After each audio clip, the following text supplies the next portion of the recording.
रहने वाले लोग बड़े स्वेच्छाचारी थे, बहुत स्वेच्छाचारी, बड़े पानी थे, बड़े दुष्ट थे, लुटेरे थे। वो कोई शुभ कर्म करना नहीं जानते थे। वो सदा असत्य बोलते, झूठ बोलते, पापाचार करते, दुराचार के पथ पर चलते। सदा दुराचार रति ही दिमाग लगा, क्रोधाग्नि दग्धः कुटिलाष्टकामिनः सप्ताह यज्ञेन कलो पुनन्तिते। कायेन वाचा मनसा विपातकम नित्यम प्रकुर्वन्ति शठा हठेन ये परस्व पुष्टा मलिना दुराशया सप्ताह यज्ञेन कलो पुनन्तिते। कैसे थे लोग? कायेन वाचा मनसा विपातकम, काया से, शरीर से, मन से, वचन से पाप करते थे। कायेन वाचा मनसा विपातकम नित्यम प्रकुर्वन्ति शठा हठेन ये, नित्य पाप करते थे, शठी थे, हठी थे, दुराग्रही थे, दुष्कर्मी थे, दुराचारी थे। उनकी कुमार्ग में विशेष रति थी, जैसे दुर्योधन की थी। दुर्योधन को पूछा गया, अरे भैया तुम नहीं जानते पाप क्या है, पुण्य क्या है, क्यों करते हो, तुम्हें समझ नहीं है? दुर्योधन कहता है मैं जानता हूं, जानामि धर्मम न च मे प्रवृत्ति, जानामि धर्मम न च मे प्रवृत्ति, जानामि अधर्मम न च मे निवृत्ति। मैं जानता हूं धर्म क्या है, फिर भी मेरी धर्म में प्रवृत्ति नहीं होती, मुझे अच्छा नहीं लगता। ऐसे कितने दुर्योधन हैं आज, उनको पता है धर्म क्या है, अधर्म क्या है, लेकिन जानते हुए वो धर्म को स्वीकार नहीं करते, उनकी धर्म में प्रवृत्ति नहीं होती। वो जानते अधर्म क्या है, उससे वो छूट नहीं सकते। जानामि अधर्मम न च मे निवृत्ति, न च मे निवृत्ति, मेरा छुटका नहीं उससे छुटकारा। ऐसे लोग इस नगर में रहते थे। और उसी गांव में एक ब्राह्मण भी रहता था, और ब्राह्मण जो था उसका नाम था बिंदु, और उसकी पत्नी का नाम था चंचुला। सारे नगर में लोग पापी ही थे, और बिंदु भी उनमें से एक ही था। वो कोई अलग नहीं था, वो कोई विलक्षण नहीं था।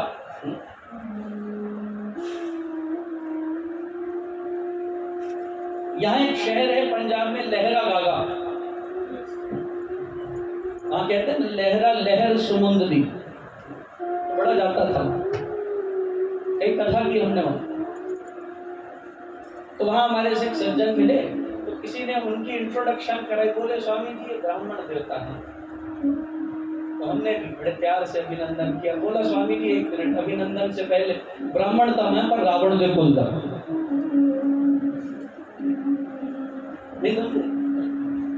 ब्राह्मण तो मैं हूं।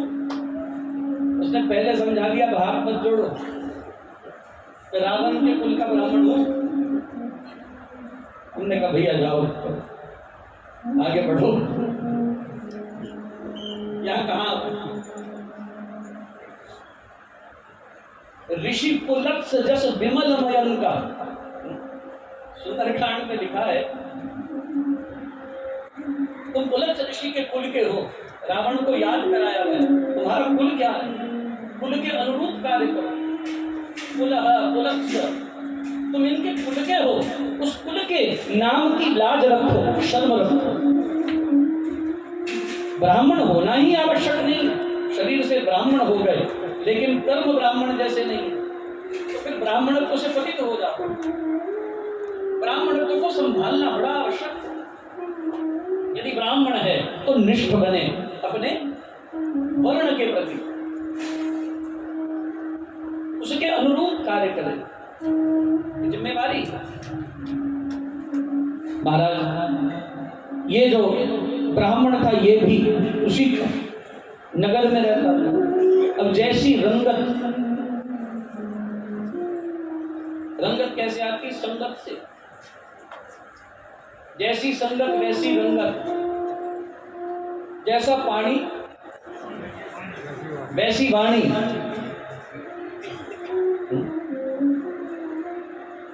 संगत से रंगत आती है, पानी से वाणी बनती है, अन्न से मन बनता है। इसलिए नेक कमाई करके अन्न को उपार्जित करो, क्योंकि मन के संस्कार वैसे ही बनेंगे। आप कैसी कमाई करते हैं, कैसा अन्न लाते हैं, किस कमाई का अन्न लाते हैं, आपका मन वैसे ही निर्मित होगा। जैसा अन्न वैसा मन, जैसा पानी वैसी वाणी, जैसा देश वैसा भेष। इसलिए भैया सावधान, संगत का बड़ा असर होता, बड़ा प्रभाव पड़ता। गंदी नाली के पास बैठकर इत्र की सुगंध नहीं आ सकती, आग के पास बैठकर शीत अनुभव नहीं होती। संगत का प्रभाव आता ही है। ये ब्राह्मण भले ही है, लेकिन जैसी संगति में रहता है धीरे धीरे धीरे धीरे शनै शनै ये ढलता गया, उन जैसा ही हो गया। ये भी कुमार्गी बना, जुआ खेलने लगा, धीरे धीरे लत पड़ने लगी, मदिरा पीने लगा, धूम्रपान करने लगा, फिर मांसाहार होने लगा। धीरे धीरे मनुष्य को वृत्तियों में गिरता जाता, उसका पतन होता। इसलिए सावधान रहिए। यदि कोई नशई, कोई जुआरी, कोई शराबी आपके संग में है तो उससे दूरी बरकरार कर लीजिए। और घर में है तो फिर भगवान बचाए। अब घर में ही हो कोई ऐसा तो फिर तो भगवान ही रक्षक है। दूरी करिए महाराज, यथासंभव दूरी बनाइए। Please keep adequate distance from certain people, those who can malinate your lives. Adequate distance is very much wanted here. और जब महाराज मनुष्य उचित दूरी कर लेता है तो बचा रहेगा। लेकिन ये महाराज ढलता गया, उनके रंग में बदलता गया। धीरे धीरे व्यसन आए और सबसे ऊपर इसमें वैश्यावृत्ति आ गई। कुसंगति में ये वैश्याओं से प्रलुप्त होकर नित्य व्यभिचार में संलग्न हो। और महाराज पत्नी धीरे धीरे अनुभव करती रही, ये हमारे से तटस्थ हो रहा। इसकी तटस्थता का कारण क्या? वो भी बड़ी अचंभित होती, मन में सोचती हो क्या रहा। जब ग्रहों में ऐसे लक्षण प्रकटने लगे, आपके घर में अशांति, क्लेश, अमांगलिक वातावरण उत्पन्न होगा। सामंजस्य कि दाम्पत्य में अतैव अनिवार्य है। और भैया जितना हम लोग भ्रमण करते हैं और देखते हैं, बहुत अनुभव होता है, चारों ओर एक आग लगी हुई है। वर्तमान काल में दाम्पत्य सुख से ये पीढ़ी वंचित होने वाली है। बड़ी समस्याएं आ रही हैं,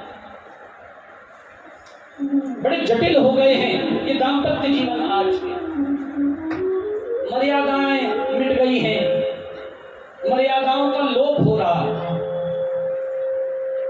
लोग अपने धर्म से पतित हो जाते हैं। बहुत सोच समझकर, बड़े विवेक से निर्णय करिए महाराज। यदि आप दाम्पत्य जीवन को उसकी मर्यादा में नहीं निभा सकते तो उसमें प्रवेश मत करिए, क्योंकि केवल दो लोगों का जीवन बर्बाद नहीं होता, उनके साथ परिवार जुड़े, परिवार बर्बाद होते। सत्य कह रहा। अब दो लोगों का नुकसान नहीं करते, दो लोग क्षति नहीं करते, वो कई लोगों की क्षति करते, कई लोगों को पीड़ा से, मानसिक त्रास से गुजरना पड़ता। और मैं तो आग्रह करता हूं आज की पीढ़ी से, जिस तरह के लिविंग काल में आज की वर्तमान पीढ़ी चल रही है, आप सनातन धर्म के विपरीत और विरुद्ध,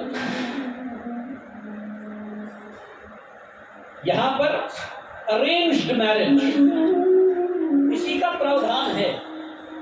उसके बाद जो तुम करते हो सनातन धर्म नहीं, वो सनातन संस्कृति नहीं है, वो सनातन संस्कार नहीं है। एक में निष्ठ रहना। मैं तो हमेशा कहता हूं ये सनातन धर्म है, सती के शरीर का दाह हुआ, वही सती हिमालय के यहां प्रकट हुई, तो शंकर जी ने उसी सती का वर्ण किया फिर रामाज्ञा से। और भैया कोई विधर्मी होता तो 2-4 बदल चुका होता। तो खुला बोलते भैया, कोई विधर्मी होता तो वो 2-3 बदल चुका होता। ये भारतीय सभ्यता, ये भारतीय सनातन संस्कृति नहीं है। भारतीय सभ्यता है एक व्रती होने पर उस व्रत का पालन आजीवन करना, मृत्यु पर्यंत करना। उस खुद उसका हिस्सा है। वो आएंगे, उतराव चढ़ाव ऊंच नीच संबंधों में आएगी। आप इतना विवेक अर्जित करिए, उनको सुलटाना सीखिए। और स्वयं नहीं सुलटा सकते तो हम लोग इसलिए बैठे। आइए महाराज, काउंसलिंग करते करते तो आधी जिंदगी निकल गई है। आइए महाराज, धर्म का निर्णय, शास्त्र का निर्णय आपको देकर आप नहीं सुलटा सकते तो हम लोग बैठे, इसीलिए बैठे समाज की व्यवस्थाओं को संगठित करने के लिए, जोड़ने के लिए बैठे। ज्ञान से जोड़ो, घरों को तोड़ो मत। लेकिन जो सनातन परंपरा में आएंगे ही नहीं, सुनेंगे ही नहीं, समझेंगे ही नहीं, जो यहाँ बैठेंगे ही नहीं, उन्हें पता कैसे चलेगा? और आप लोगों का ये कर्तव्य है जो यहाँ बैठकर सुन रहे हो, इस बात का प्रचार करो। सनातन संस्कृति और उसके नियम और उसकी मर्यादाओं का प्रचार करो, बताओ, समझाओ। तो यहाँ सुनकर जाते हो, केवल सुनो मत, यहाँ और यहाँ मत रखो, इसको खोलो। एम्पलीफाई द वॉइस, बढ़ाइए इसको, फैलाइए इसको। भैया कैसा काल आ गया, बड़ा दुख होता है। In this modern world, in this modern era, where you are living in the 21st century, 70% of the marriages are miserable failures. Miserable failures. They don't even last 2 to 5 years. Pity such a situation. 2 से 5 साल नहीं काटती महाराज, 2-4 साल में महाराज अपवाद विवाद होते हैं। और पाश्चात्य जगत में अमेरिका, कनाडा, ऑस्ट्रेलिया, न्यूजीलैंड, ऐसे देशों में हम देखते हैं सिंगल पेरेंटिंग। शुक्र है भारत बचा हुआ, कुछ, मैं नहीं कह बहुत बचा, कुछ बचा, स्मॉल परसेंटेज, बहुत थोड़े प्रतिशत लोग इससे बचे। भारत में भी थोड़े से बड़े शहरों में जाना शुरू कर दो, कॉस्मोपॉलिटन्स में। महाराज अपभ्रष्ट है, अपभ्रष्ट। ऐसे ऐसे लोग हैं भैया, मुझे कभी नहीं भूलेगा। मैं मुंबई में था और मुझे ऐसे ही कहीं घर में बैठे प्रश्नोत्तरी चल रही थी, अबरोल निवास पर। तो बच्चे बात कर रहे थे तो वो बड़े प्रभावित हुए। तो उन्होंने, एक ने मुझे कहा, स्वामी जी हमारे घर आइए। अभी हम भी सहज, हमने कहा जरूर आएंगे। हमने स्वीकृति दे दी महाराज, उन्होंने तिथि मांगी, हमने समय दे दिया। तो बगल में बैठा इंसान कहता है, इनके घर जाके करोगे तो? इनके तो घर में किचन ही नहीं। घर में क्या नहीं है? मेरा पंजाबी कहने मन करता है, बेड़ा घर कोई पड़े।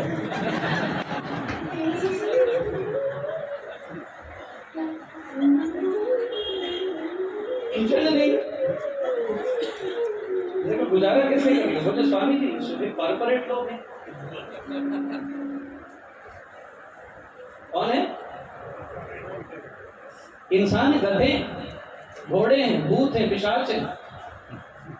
इनके पेट नहीं लगे, इनके घर में रसोई नहीं है। क्यों राकेश भाई?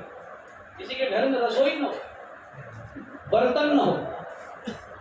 हमने कहा ये कौन है? बोले कॉर्पोरेट लोग हैं। तो कॉर्पोरेट के पेट नहीं होता, खाता नहीं है, पीता नहीं, सोता नहीं, बस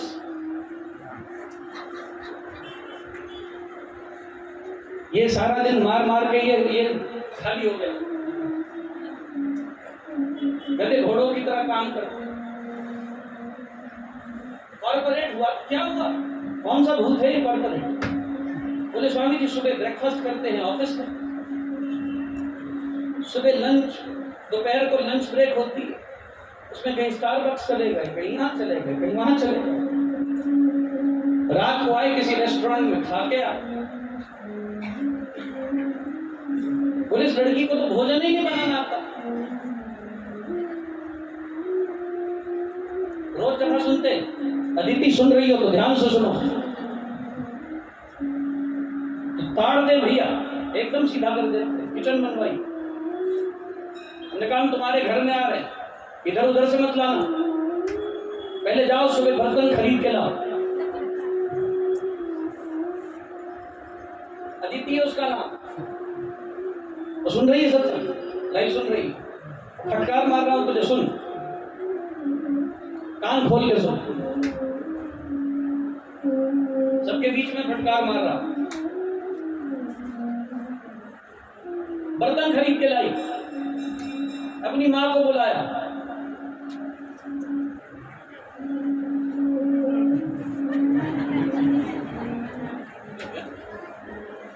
फिर मां की क्लास लगी, कैसी लड़की पैदा की, उसको पहले नहीं सिखाया, चकला बेलना नहीं किया, ये इसी में लगी, या ऐसे ही रहती थी, यही संस्कार है तुम्हारे। ये पहली बार साधुओं से आकर प्रभावित होते हैं, इनको इतनी भी अकल नहीं, किसी साधु को बुला रहे, घर में बर्तन ही नहीं है, रसोई नहीं है, साधु को बुला दिया।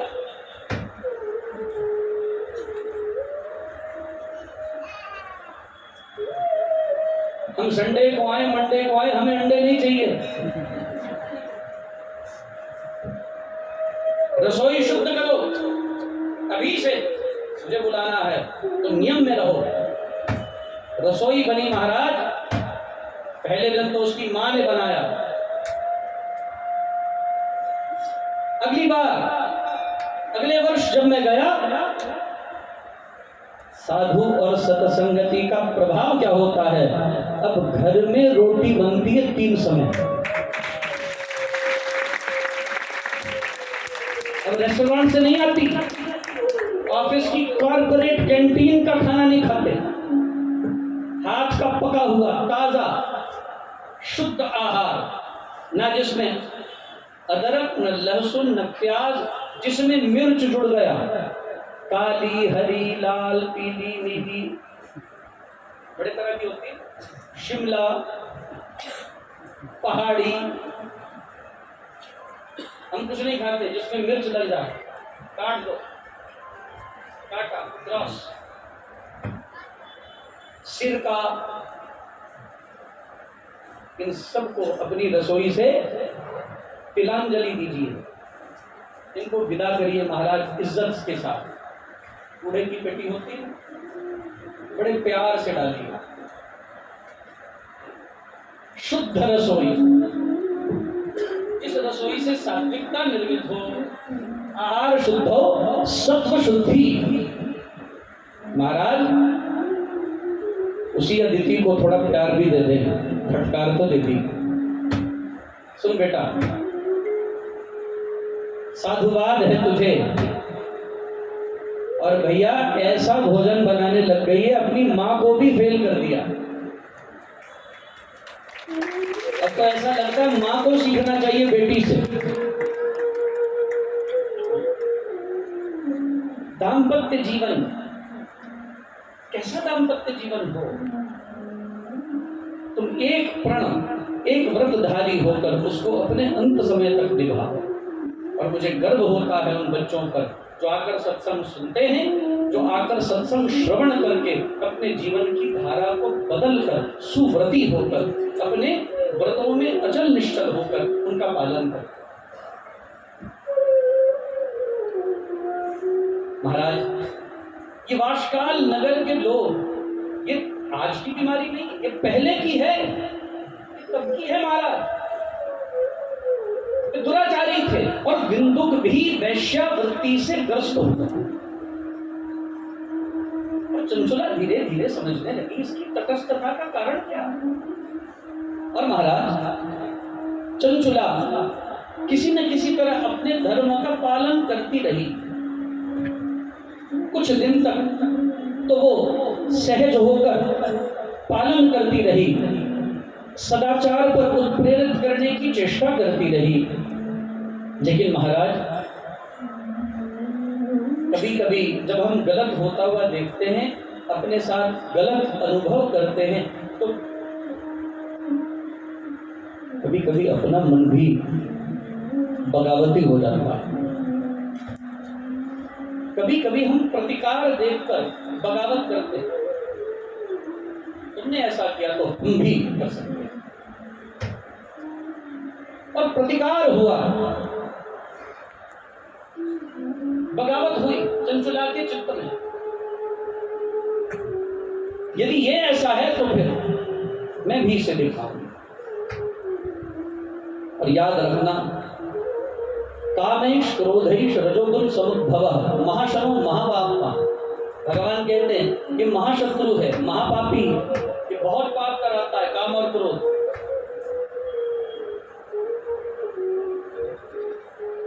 आज ही लुधियाना में सत्संग था सुबह, तो वहां पर पुलिस वाले खड़े थे, तो उसने सब, वो भी सत्संग सुन रहे थे, भी कानों में तो पड़ता, सबके पड़ता। तो महाराज उसका मन बड़ा पसीजा सत्संग सुनकर, तो जब मैं निकलने लगा तो मेरे पास बोले, स्वामी जी हमें बड़ा क्रोध आता है, कुछ आशीर्वाद दो, शांत हो जाए। जब पुलिस वाले को नहीं आएगा तो व्यवस्था कैसे बिठाओगे? थोड़ा थोड़ा करते, घर में नहीं करते। व्यवस्था बिठाने के लिए करो बिठा, लेकिन घर में मत कर। घर में पुलिस वाले बनकर मत जाए। घर में पति, घर में एक पिता, घर में एक भाई बनकर जाए। और वे सब अपने नौकरी के बाद नमस्कार करके जाए और तो वहीं छोड़कर जाओ। ग्रह है, वो तुम्हारे कार्य का क्षेत्र नहीं है। क्रोध और काम मनुष्य की दुर्गति करते हैं, इनसे बचिए। और चंचुला में भी काम आया, क्रोध आया, और चंचुला को भी धीरे धीरे पर पुरुष से प्रेम हुआ। और महाराज, अब बिंदु वैश्या से और चंचुला पर पुरुष। महाराज, अब तो धीरे धीरे चंचुला भी बिंदु से तटस्थ हुई। और महाराज, जब दोनों आपस में एक दूसरे से तटस्थ हो गए, एक दिन बिंदु चंचुला के पास अनायास आता और चंचुला को पकड़ता और चंचुला को खूब मारता। निर्ममता से चंचुला को मारता। और महाराज,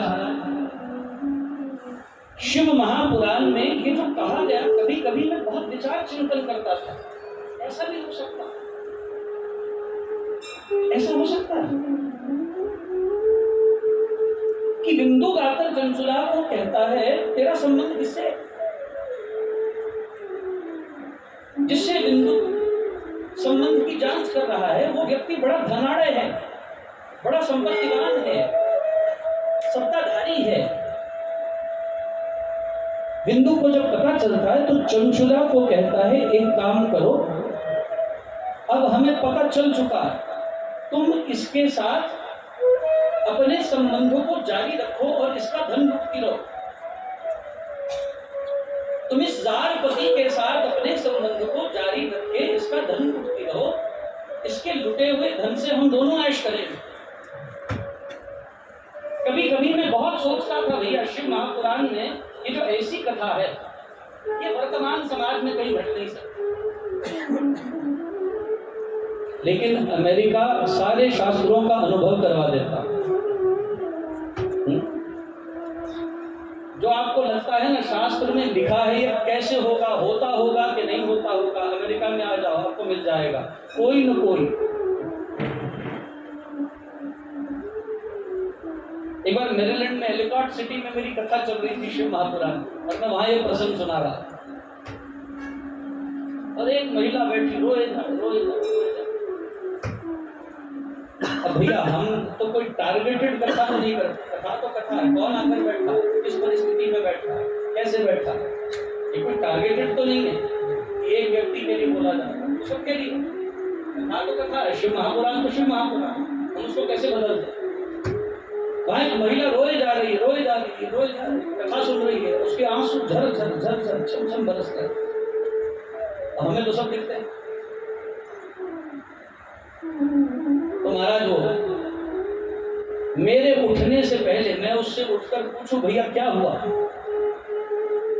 तो सत्संग समाप्त होने से पहले सर्वशक्ति मते में ही प्रणाम करके निकल गई। और जब मैं आनंदा में पहुंचा आश्रम में, तो रात को जब अपनी ईमेल चेक करता हूँ भैया, तो महाराज ये लंबी ईमेल लिखी, कितनी लंबी, फोन की स्क्रीन पर स्क्रॉल करते रहो, 2 फुट लंबी ईमेल। स्वामी जी वहां पर कथा में बैठकर हमें ऐसा लग रहा था जैसे आप मेरी कथा कह रहे हैं।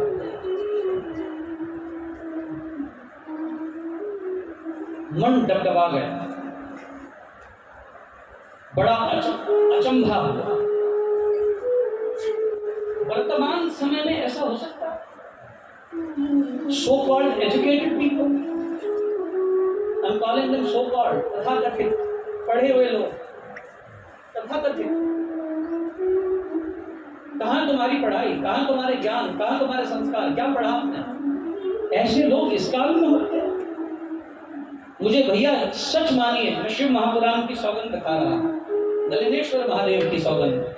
मुझे हमेशा लगता था ऐसा वर्तमान समाज में जो शिव महापुराण में लिखा है ऐसा नहीं घटता, फिर भी कथा हम प्रणाम करते हैं। लेकिन शास्त्र कितनी गहराई में वर्तमान समय के मनुष्य की समस्याओं को पकड़ता है, कहां पकड़ता है। मुझे भारत में कभी ऐसा किस्सा नहीं सुना, लेकिन वहां जाकर महाराज अक्षरशः उस देवी ने अपनी सारी कथा उस ईमेल में बयान कर दी।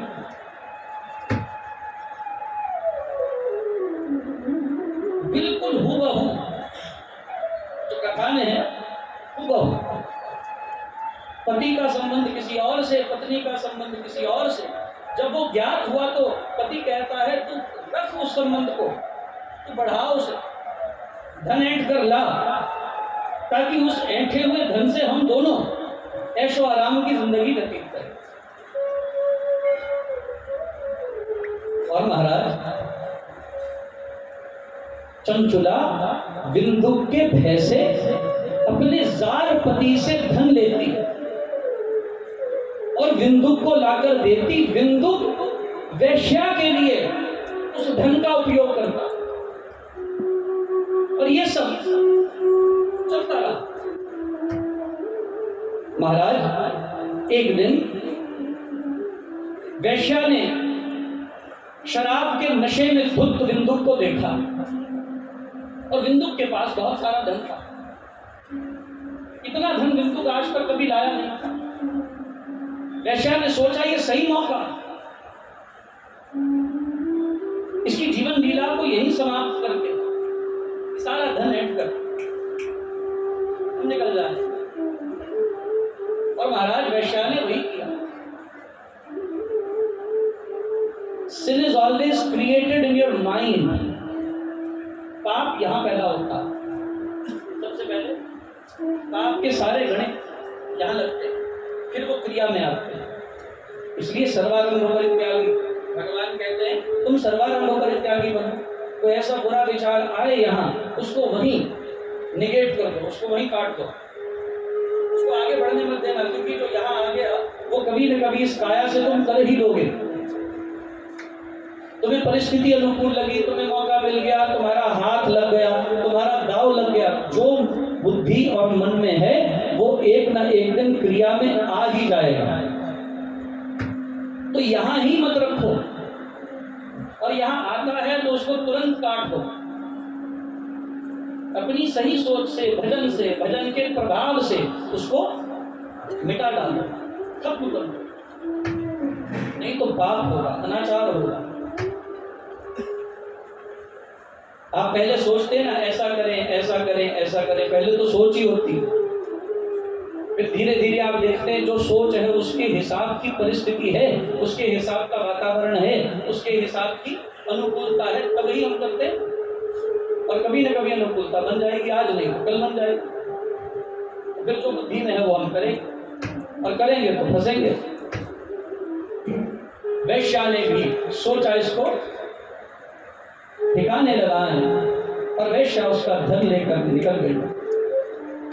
बिंदु को मृत्यु के घाट उतार दिया, अकाल मृत्यु हुई बिंदु की।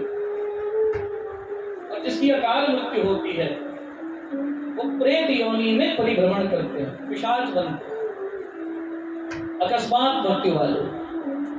और बिंदु भी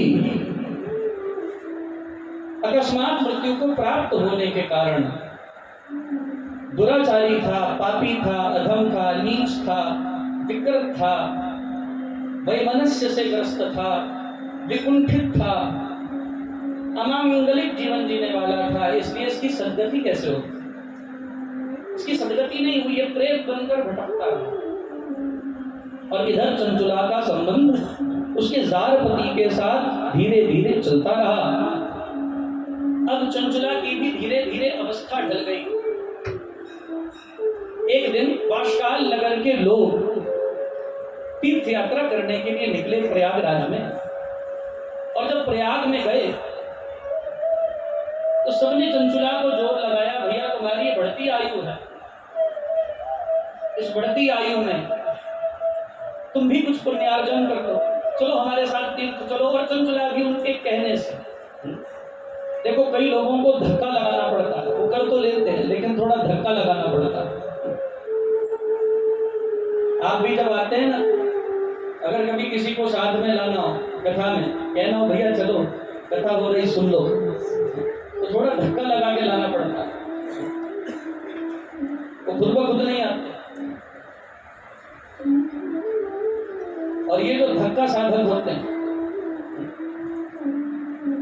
ये भी आकर कहीं थोड़ी बात दिमाग में बैठ जाए, सरपंच चौपाई मनोहर जानी जोनर उर धरे, उनके भी उर में कोई 7-5 बातें बैठ जाएं, सरपंच चौपाई मनोहर जानी जोनर उर धरे, उनके भी हृदय में कुछ बात बैठ कर जाए तो जीवन का उद्धार और त्राण हो सकता है। महाराज चंचुला भी जबरदस्ती चली गई। वहां पर प्रयाग में मेला लगा हुआ था, और मेले में चंचुला भी परिभ्रमण करती रही। और महाराज जहां मेले से थोड़ी सी आगे बढ़ी, वहां शिव महापुराण की कथा चल रही थी। संयोग बना, ऐसा संयोग कि शिव महापुराण की कथा चल रही, और उससे भी बड़ा संयोग ये कि जो वहां कथा प्रवक्ता थे वो ये सुना रहे थे, जो धर्मनिष्ठ नहीं होते, जो संबंधों से बाहर जीवन में अमर्यादित होकर मर्यादा का लोप करके अपने संबंधों से बाहर संबंध पालित करते हैं, उनको कैसी यातनाएं दी जाती हैं। शिव महापुराण का उल्लेख चल रहा था, और महाराज चंचुला के कान में जैसे ही ये शब्द पड़े कि ऐसे लोगों को कैसी यातना दी जाती है। रावण परस्त्रीगामी था, सीता जी का अपहरण करता था। आज तक दशहरा मनाते हो? बोलो ना भैया, चंडीगढ़ में मनाते हैं कि नहीं? मनाते हैं। रावण जलाते हैं, एक आध जलता है कि कई सारे जलते हैं?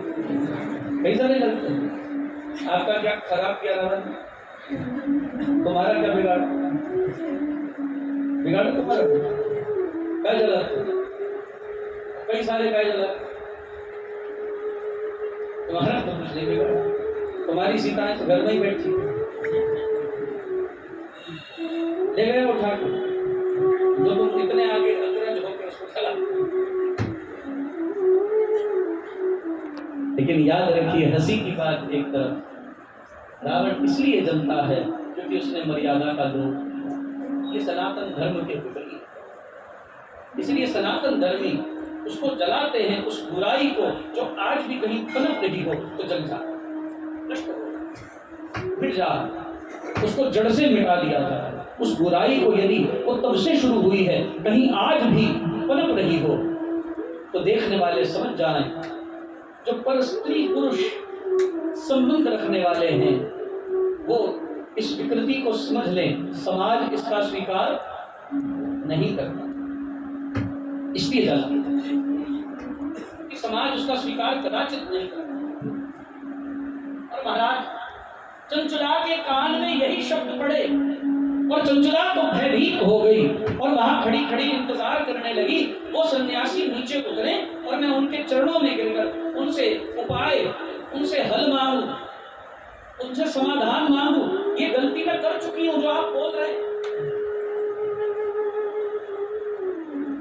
अब इसका हल क्या है, समाधान क्या है?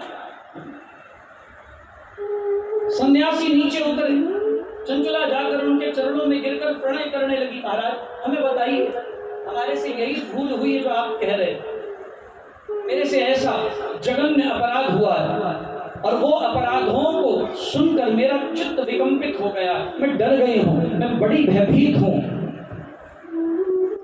मुझे अभी से ऐसा लग रहा है कि मुझे वो त्रास ताड़ना प्राप्त हो रही है। त्रास ताड़ना है तपी जाती उत्तापों से, पराए पुरुष के पंजे पड़ी पुराने पापों से। कहूं किसको कहानी मैं करूं करंदन, करूं किस पे, कलेजा कांप जावेगा कर्ण कर क्रूर का किस पे। स्वामी जी लिखते हैं वाल्मीकि रामायण सुंदरकांड में 5वें सर्ग में, कलेजा कांप जावेगा कर्ण कर क्रूर का इसमें। सताती असुरियां मुझको छुरी तीखी कटारी ले, खड़ग खंजर दिखाती हैं बड़े हथियार भारी। महाराज के बड़े सुंदर शब्द हैं। महाराज चंचुला को संत कहने लगे, देवी पाप और गलती इस संसार में हर मनुष्य करता, पाप और गलतियां हर इंसान से होती। इस संसार में कोई भी ऐसा नहीं है जिसने कोई गलती कभी न की, कोई पाप कभी न किया। पाप हो गया वो हो चुका, लेकिन यदि तुम्हें एहसास हो गया, यदि तुम्हारे चित्त में पश्चाताप है, पाप के पश्चात तुम्हें पाप का ताप अनुभव हो गया है, तो ये बड़ी बात है। हमें भगवान ने जमीर दिया कि नहीं दिया? बोलो ना भैया, आपके पास जमीर है? वो जमीर कभी आपसे बात करता, कभी आपके अच्छे काम में हामी भरता हो, कभी आपके बुरे काम में आपको रोकता हो? ऐसा होता है आपके साथ? आपका जमीर आपके अंदर बैठकर जब आप कुछ अच्छा करने लगते हैं आपको उत्प्रेरित करता है कर, और जब आप बुरा करने लगते हैं तो जमीर कहता है ठहर जा, रुक जा, मत करना। वही जमीर आपका विवेक भी है, और जब वो विवेक जगता है, संत कहते हैं देवी तुम्हारे में विवेक जगा, तुम्हारे में जमीर जगा, तुम्हें गलत गलत लगने लगा, तुम्हें इतनी समझ आ गई, ये बड़ी बात है देवी। कोई बात नहीं, पाप हुआ तो क्या हुआ, तुम्हें समझ आ गई, तुम्हारे में विवेक जग गया, तुम्हारे जमीर ने तुम्हारे से प्रश्न कर लिया, तुम नेकी के पथ पे आ गए, तुम गलती से विमुक्त होकर सत्य के पथ पे आ गई हो, तुम्हें समझ आ गया तुमने जो किया वो ठीक नहीं था, कोई बात, हम तुम्हें पहले नाम की दीक्षा देंगे, शिव मंत्र की दीक्षा देंगे, पंचाक्षर की दीक्षा देंगे। जिस अंतःकरण में पाप हो, मलिनता हो, घड़ा होता है ना भाई, आप उसमें अचार डाल दें, वर्तमान में लहसुन हींग का अचार डाल दें, तो महाराज उसको अचार बन जाने के बाद तुम उसको निकाल दो, वर्तमान से खाली कर दो, रिक्त कर दो, क्या अचार की गंध चली जाएगी? बोलो ना, उसमें विष जाएगी। खाली घड़ा भी लहसुन हींग की दुर्गंध से, लहसुन हींग की जो दुर्गंध है वो तुम्हें देता रहेगा। खाली है, धो दिया है, साफ कर दिया, तुमने सब निकाल दिया, लेकिन अब उस घड़े से वो बदबू, वो दुर्गंध निकालनी है तो क्या करना पड़ेगा? मैंने किया नहीं कभी, लेकिन इतनी समझ है, करने वाले बता दो, यहां बैठी हूं, क्या करते हैं? उसे बार बार धोते हैं, फिर क्या करते हैं? बोलो ना, ਤੁਹਾਡੇ ਤੋਂ ਵੀ ਕਰਾਉਂਦੀਆਂ ਹੋਣਗੀਆਂ ਫਿਰ, ਇੰਨੇ ਤਾਂ ਸਾਊ ਵੀ ਨਹੀਂ ਲੱਗਦੇ, ਏਦਾਂ ਬੈਠੇ ਨੇ ਜਿੱਦਾਂ ਬੜੇ ਮਹਾਤਮਾ ਕਰ ਕਦੇ ਭਾਂਡੇ ਨਹੀਂ ਧੋ, ਏਦਾਂ ਬੈਠੇ, ਏਦਾਂ ਮੈਨੂੰ ਦੇਖ ਰਹੇ ਨੇ ਜਿੱਦਾਂ महाराज घर का सारा काम यो कर दिया। एक दिन पटियाले ना सत्संग से नहीं आया साडा एक साधक, तो मैं उन्होंने पूछा भाई की होया, आए नहीं सत्संग से? बोला स्वामी जी बड़ा काम से। उसकी कुड़ी कहती महाराज रोटियां बना रहे थे।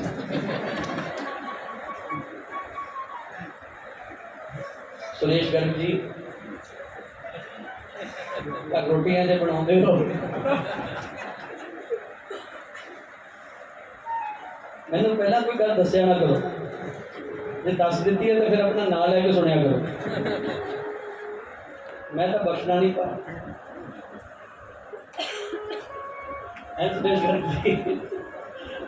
बेटी कहती स्वामी जी रोटियां बना रहे थे। जय हो, बहुत तरह के लोग मिलते, बोले बड़ा जरूरी काम कर रहा। तो क्या करते हैं? बर्तन नहीं धोए कभी तुमने? धन्यवाद भैया, धन्यवाद, जय हो।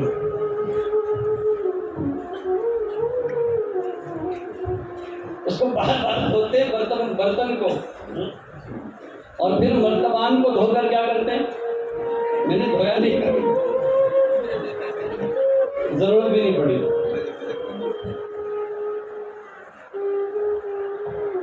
फिर महाराज धूप में